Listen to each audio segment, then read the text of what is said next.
Lord, ibinibigay ko sa iyo ang lahat ng aking problema. Panginoon, salamat sa bagong araw. Salamat at ginising mo ako. Salamat sa mga bagong oportunidad na kasama ng araw na ito. Alam kong bibigyan mo ako ng guidance sa araw na ito. Panginoon, nasa gitna na naman ako ng isang araw na mabigat. Isang problemang nagpapagulo ng aking mga araw. Nagpapawala sa aking concentration, sa aking mga gagawin. At inaamin ko, Lord, hindi ko na naman alam ang aking gagawin. Lord, ibinibigay ko na po sa inyo ang lahat ng aking nararamdaman. Ang lahat ng kabigatan ng araw ko ngayon. Isinusuko ko na po ang lahat sa inyo. Kayo na po ang bahalang pag-aani ng aking araw ngayon, Lord. Alam ko, Lord, na kapag kasama ko kayo, magiging okay ang lahat. Magiging maayos ang lahat. Maraming beses mo na akong natulungan. Maraming beses mo na akong binigyan ng kasagutan sa bawat problema na dumadating sa aking buhay.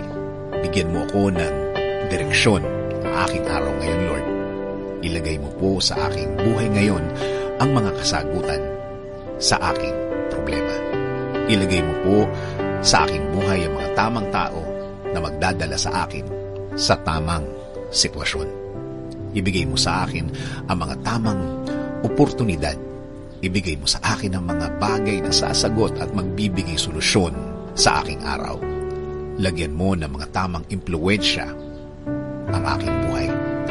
Palitan mo po ang mga malulungkot na mga araw na nagdaan. Palitan mo po ito ng mas magaan.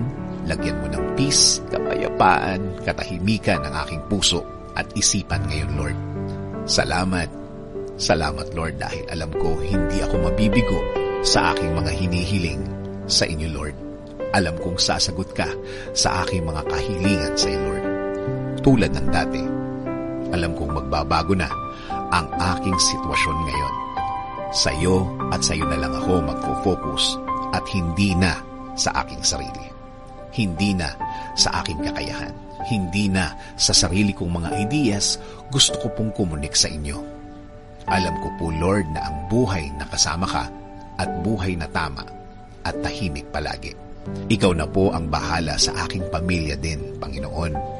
Gawin mo silang safe palagi. I-bless mo din sila. Ilagay mo sila sa tamang pamumuhay. At gawin mo ding safe ang kanilang araw-araw. Panginoon, patuloy mong ilid ang aming mga buhay. Patuloy mong bigyan kami ng guidance. Alam namin na kapag kasama ka namin, magiging maayos ang lahat. Magiging tama ang lahat. At magiging blessed ang lahat. Salamat.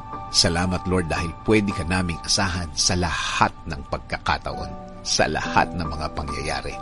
Alam namin na patuloy mo kaming tutulungan at hindi pababayaan. In Jesus' name we pray. Amen. Sabi nga sa Proverbs 3:5-6, trust in the Lord with all your heart and lean not on your own understanding. In all your ways, acknowledge Him, and He shall direct your paths.